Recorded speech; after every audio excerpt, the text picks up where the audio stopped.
انا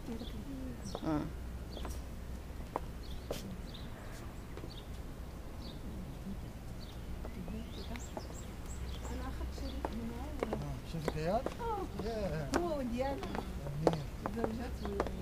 هو ابني ابغى ابني. نعم. لا هو شريف ينسب جميل. رائع. مكان خلفية هنا رائعة. هي مدينة فاس بكامل، يعني امتداد للمدينة. صراحة منظر رائع. هي المدينة مدينة فاس العتيقة. اجي حجبة لهنا.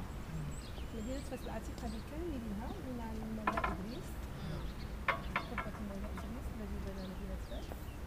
وأيضا المساجد العتيقة إلى حدود المقابر. ثم المدينة الحديثة. لكن المباني البيضاء اللي هناك قبور ولا بيوت؟ دي قبور. احنا القبور عندنا هنا مش زي قبوركم. وهناك امتداد للمدينة، هناك مقبرة. انظر المقابر تحتل أكبر مساحة في المدينة. دي مدينة إسلامية قديمة، مدينة فاس. مدينة فاس العلمية والثقافية.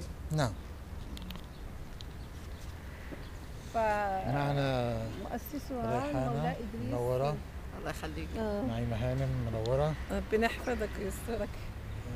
معنا الأستاذة حجيبة الروائية. أستاذة حجيبة أهلا بحضرتك. شكرا، بارك الله فيك. نحن الآن نتواجد في مدينة المارينيين. فندق المارينيين. نعم، مكان رائع. ونطل على المدينة العتيقة. امتداد هذه المدينة ما شاء الله بجمال رهيب يعني. نعم. وكتب عنها عبد الكريم غلاب عن هذه الحقول، لأن في هذا الفصل يخرج كل سكان مدينة فاس لتنزه في هذه الحقول.